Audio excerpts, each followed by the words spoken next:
Fullfigure abaana baffe ba TikTok bwakutte bate. Dr. Sefuko mute bamoyana baleke baye musichumi baleke tobafukamiza baveeko leka bawemule. Baleke bevume baleke bawemule. Buli omwa ine eddembe lye Museveni alete eddembe. Ile eddembe yali aleta buli omwa awemula buli omwa avuma. Ensi erimu demokrasi ya Uganda. Fullfigure nkulabulira no kuvolongo. Toddamu kwata abaana bate. Baleke bawemule baleke bavume anti mbwe emirimu gyababula naye buli muntu kyakola mu buvubuka agenda kikungula. Ekisooka Fullfigure oli muwemuzi gwe wennyini. Naye nga tunanenya Fullfigure ne bana abavubuka ba TikTok abawemula. Ani yasooka okuwemula mu Uganda kubanga nga tonna diiringa na bulwadde ki ekibuleeta. Kubanga okugema kusinga okuwonya. Okuvuma n'okuwemula n'okutyoboola abantu naddala ebyerabikira ku social media bitambulira mu bayimbi. Abayimbi baserebu ffe tukyasinza okubeera n'empisa embi ne tugattako ba socialite. Abantu bonna abali mu media fraternity ba producer abayimbi bannakatemba baserebu ba socialite abo bazali baani ba bad black be batambulirako emyoyo gy'okuwemula egy'okuvuma egy'ebisiyaga egy'obwamalaaya egy'okkunama egy'okunywa enjaga segereeti sisha n'ebirala. Era oyinza okuba tolabangako kubanga batuuka n'okukola videos nga banywa enjaga kiri okay. Baserebu bawemula mbadde mu media ebbanga ndabye abantu abawemula nga baserebu. Okuwemula kuno kwolaba leero kwatandikira ku musajja gwe bayita Kasuku okuvuma. Kasuku tawemula, Kasuku avuma. Kasuku era n'atandika social media nga yakatandika Kasuku nga alina gye bayita Kasuku Solutions ngeye kuvuma n'ekussa wali. Kakati social media bw'abanga atandika okujja ne tulaba Ashibaga Kato ne Rwe Superstar. Ne tulaba ebibinja bibiri ebitandika abantu okwevuma. Bino byonna ebintu mirabanga ebyokusaaga. Bijjanga ebyokusaaga ne bigenda nga bikula ne bigenda nga biranda. Kati olwaliro Fullfigure bw'asiba abaana ayinza okubeera omukyamu kubanga tajjeewo kuwemula bwa gye kwasookera. Abalokole mwenna abali mu ggwanga n'abantu abalumirirwa eggwanga kitwetaagisa okwegattamu okusaba Katonda n'okumwenenyeza kubanga bino bye mulabanga ebyokusaaga bigenda kwongera ddala okulya ate byavuwaza bwavuwaza kubanga toyinza kusanga Dr. Sefa singa agaggawadde nedda. Tugenda kubeera n'abavubuka abasiru ate obusiru buleka legase y'obusiru n'obugwagwa n'obwavu obwavu n'obusiru butambulira wamu. Katutandika okulaba Gagameru ngeri wamu ne Firebase nga batandika okweweereza ebigambo naye temwabanga kuwemula kwabanga kuvuma oli musiro oli kino. Kakati tabbu evaawa mu 2018 waabalukawo akanyolagana akali wakati wa Buganda Land Board ne Bobi Wine ku ttaka ly'e Busaabala. Lwe tutandika okulaba abavubuka abaavaayo specifically ne balumba Kabaka for the first time. Nali siraba nko bantu bawemula Kabaka wadde okumuvuma. Abavubuka abo baava wa Firebase eyo abagagameero nga nabo bavuma naye nga si bawemuzi. Era Firebase ne Gagameero tebasooka kuwemula bonna baali beevuma bwevumi kuno okwevuma okwa bulijjo. Kati okuwemula kutandika 2018 era awo tandikira akalulu k'ekyaddondo. Njagala weetegereza ebigambo bino. Olunaku lumu olifa n'obikakasa, olunaku lumu emyaka giyita n'obikakasa n'ogamba Dr. Tiamale byenkugamba si mukyezo. Kugambye okuwemula n'okuvuma n'okkunama n'ebisiyaga bitandikira mbaserebu ne bijja bibuna kubanga tubateekamu ennyimba n'eŋŋombo zaffe. Osanga omwana Shiba kyakola omulala kyakola, Ndawusi kyakola omulala kyakola, Kamiliyoni kyakola omulala kyakola, Bobi Wine kyakola omulala kyakola, Bebekulu kyakola omulala kyakola, Vinka kyakola omulala kyakola kubanga we are influencers. Kakati awo Gagameero nepuulinga over kubanga Bobi Wine yali yeesimbyewo ng'amaanyi ge mangi. Olwo gundi ya Firebase kati yawula ebigambo bino. Abaana ba Firebase abaddala abaali bagoberera Bobi Wine tebawemula. Wabula Bobi Wine bw'atandika okuyingira ebyobufuzi mpola mpola n'afunayo gurupu endala etali ya Firebase. Wadde era mulimu aba Firebase abatandika okuwemula nga basindiikiriza abalala abatali ba Firebase kuwemula nga Ashibaga Kato. Bino byenkugamba ebisinga Ashibaga Kato yabiŋŋamba kubanga namwebuuliza nze nnyini naŋŋamba Dr. Tiamale mu nkambi ya Firebase fadda nga atandise okwesimbawo nze nayungula nga amagye agavuma mu kusooka baali batono si bonna abavuma nti Bobi Wine yabagamba wabula gurupu eyatandika okuwemula n'okuvuma ku social media yali ekulemberwa Ashibakato ne balwe superstar ye yakoleeza okuwemula ku social media.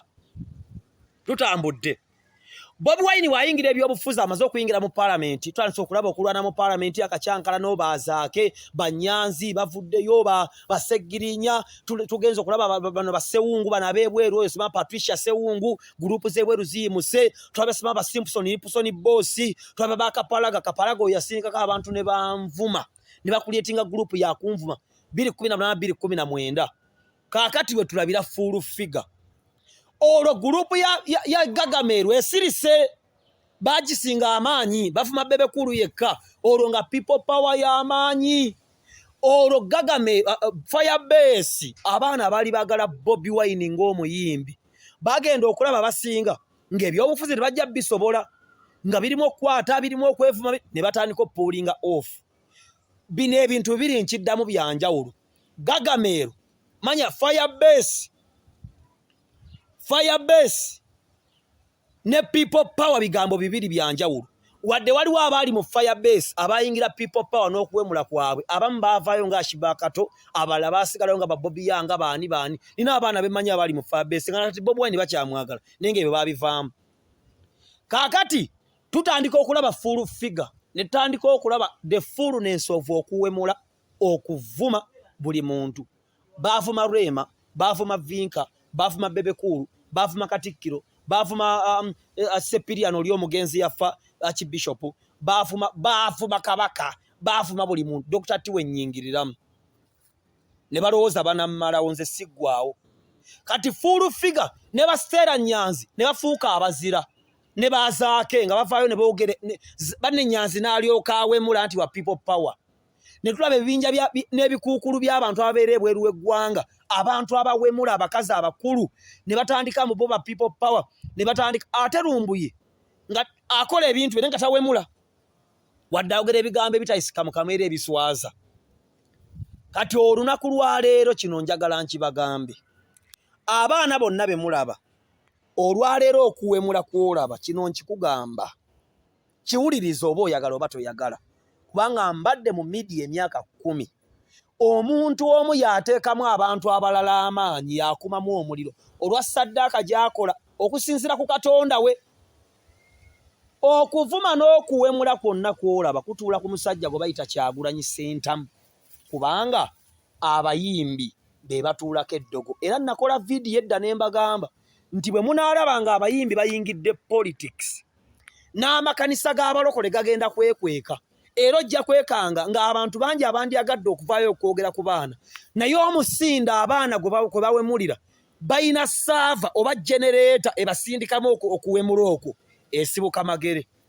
Kati olw'omukwano gw'olina ku Bobi Wine ojja kunvuma akaana kabaaki akaana kasiru naye muganda wange ensi etambula ekyo nkiresaawo nkugambye obuseegu obwamalaaya okkunama okuwemula ebisiyaga obusirusiru obugwenyufu okuvuma empisa embi okufuka ku makubo bisibuka mbasereebu kyokka politikale. Lwaki olabanga gundi ya Bobi Wine y'amaanyi nnyo okusinga ey'Abesigye yaseya n'eyalukwago nti erimu okuwemula okwo kuba kuva mu ddogo erituula ku bayimbi kubanga abayimbi oba basereebu ekisinga okubannyonnyola mu bulamu kwe kuwemula n'eddogo. Era kyova olaba buli Bobi Wine bw'agamba nti asimbudde eggenda waliwo abafa tobuukiranga mmotoka ffe basereebu tuli basaddaasi okundaba nga nnyimiridde ku stage ewa Muhangi tolowooza nti nnyimiriddewo n'amaanyi ga nnyoko nedda nnyimiriddewo either n'amaanyi ga Katonda oba n'amaanyi g'ekizikiza. Buli muntu yenna akusinga aba musaddaasi kyova olaba oli senga awammwe abaweerera mu family abateekera pate ne mujja mulya n'abasiriwaza ne mwafuwala bw'abaweerera bwe mubeere ewuwe mumulerera abaana kubanga ddogo enkola y'eddogo bwetu bwetambula. Kati Kyagulanyi atuulwako eddogo ly'abavubuka kyova olaba w'amaanyi nnyo ebweru ne wano mu ggwanga si lwakuba nti mugezi wabula atuulwako okuwemula ne bw'aba tawemudde. Kyova olaba Gashumba yagamba nga Kyagulanyi asindika abaana okuwemula ekyo ekigambo kigazi si abatuuza awamu wabula abasindikamu omwoyo ogubeera guva ku ye. Kati baanamu abawemula mukole byonna bye mwagala. Nze Dr. Tiamale mu bantu abantu banvumye bampe mudde bakoze buli kimu lwaki sisibanga muntu baganda bankamba kakase oli munaku kyova wereega gavumenti webe kwagala mu ddakiika 3 webe kufunye kubanga ne bojjako essimu emyezi 3 basigala basobola trackinga serial number yaayo era twaweebwa obuyinza okuva ewa mukulembeze n'ebitongole by'okwerinda byonna Dr. Tyamale wenfuna omuntu anyigiriza ne bwe mba nkuwaayiriza nina obuyinza obugenda ku sseemwayi ne bakukwata emiggo ne gikulya n'ensigo oyinza okudda nga tolina naye nze ndi musajja mulokole nali nkoze ku nsobi ez'enjawulo nange ndowooza nakola ensobi nga waliwo bennyigiriza ne baŋŋumiikiriza kyova olaba ne bwonvuma nkutunuulira naye nina obuyinza obukusiba ne bagenda bakalakata k'amaviivi n'okomawo nga n'ennyoko talina kyasobola kwogera n'eki omuntu eyanyigiriza gwe nali ngenda okusiba bali mutakulisa sozi ekyanyiiza nti yali musajja w'amaka apostinga abaana be ne mukyala we nennoonyereza mukyala we nendaba waakolera nga mukazi wa buvunaanyizibwa yennyini kulisa sozi ng'abeera n'amawanga ga Europe ag'obuvunaanyizibwa naye ng'omusajja mpemula mba mmaze okkuba essimu awantu we sijja kugamba nga tumaze n'okumalira ng'enkera tugenda mmukwata kubanga yalowooza nagenda ne mmulabula n'ayongera okunvuma oli kasiru nampemula n'ambulira ne waanaabeera enkeera ne tukebera essimu na buli kimu nga mwali mu ggwanga maneja wange n'aŋŋamba bamuyita Medi n'aŋŋamba Tobbi omusajja muleke wali okoze ku nsobi first of all ekyokubiri agala kupuluvinga nti amanyi naye bw'onaamukwasa abasi kubanga ebiseera ebyo gavumenti yali nkambwe nga Museveni alagidde nti buli muntu yenna avuma obwenaali bamukwate ng'emiggo ginyooka n'aŋŋamba nti singa bamukwata omusajja ne bamumenya amagulu oba n'afiirwa amaka ge ng'ayina abaana be naawe oyina abaana muleke musonyiwe muveeko muyite oba toyagala mulaba mubulookingi kuli sisozi ne muleka n'alowooza mugezi n'abalala abanvuma ku peegi mbalaba nina ebyokubakola naye ndi mulokole ekimu ku kinnyonnyola obulokole tubanga endiga kyova olaba Yesu ayitibwa mwana gwa ndiga endiga basobola oggirya ng'etunula byonvuma binnuma naye ekisooka sina kyakukola nkola mulimo gwange mu bbanga egirijja ojja gusiima so bwe nkubonereza tojja gusiima kati kankuleke ebbanga buli neetooloola n'ogeraageranya be nayogera nga bituukiridde n'olaba n'okola nti sina kye nnakkola akasajja kakaali katuufu nga nkuleka waliwo omuvubuka yammanyira ng'emakerere ng'avuma abantu ne mpita olumu ne mukwano gwange tuva ku kyaki eyo n'anvuma ne mmugambako nti lwaki ovuma abantu n'abakazi n'agamba munja kukuba ne neetoola ne ndeeta abasirikale okituusa ku poliisi nga kikaaba maziga ndi mwabo nyamba era basefasi wabalabye naye njagala mbalabule baana mmwe muwemule muvume naye emyaka gijja buli kyokola kigenda kuyiikira ensi egenda kuvuma abaana bo bagenda kuvuma sente zigenda kuvuma obulamu bugenda kuvuma obulamu bugenda kunyooma obulamu bwonooneka kawunge obulamu bwonooneka ku makya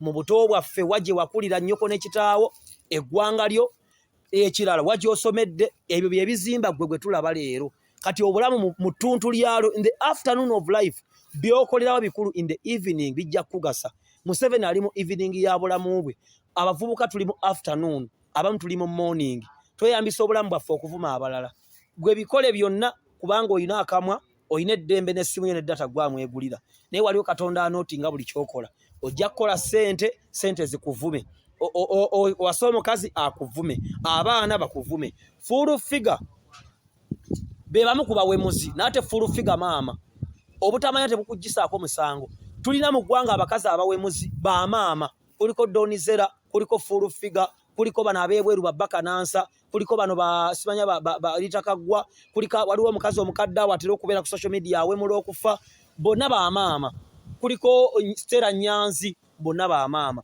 kyokka ate Katonda muzibu Fullfigure olw'okuba maama ate muwemuzi gwe ate bw'omuwemula Katonda akuvunaana kubanga bw'olinnya ku waya y'amasannyalaze ne bw'oba totegedde gakkuba ne bw'oba obadde osasula amasannyalaze buli wiiki bw'ogakwatamu gakkuba tegeeza nti ono kasitoma affe tetujja mmukuba Katonda wabeerera omuzibu Fullfigure amunenya nga maama naawe n'akunenya ng'omwana tatya bakulu naye byonna mu bikole waliyo Katonda waliyo eggulu waliwo eggeyeena oli nzijukira akasajja kaayogera nenkavuma siriimu nenkavuma obutege nenkavuma obusiru nenkawemula oli nzijukira nga wooli tokyasobola kuvaawo muganda wange Mukama abakuumi aba TikTok mwebale kuwemula mwebale kuvuma mugende mu maaso ensi batunuulidde enkya gyeruli ate mmanyi naabeerawo nkya kyekirungi waliwo bye twakolanga batumanyi twala tunabisanga luli baali bakuliisa kati gwe weeriisa enkya tomanyi gy'onaabeera. Fullfigure lekera awo naawe okuwemula obeere ekyokulabirako eri abaana abato nga bw'oliraanye omukulembeze w'eggwanga fuba okulaba ng'abaana bano ofuuka ekyokulabirako gye bali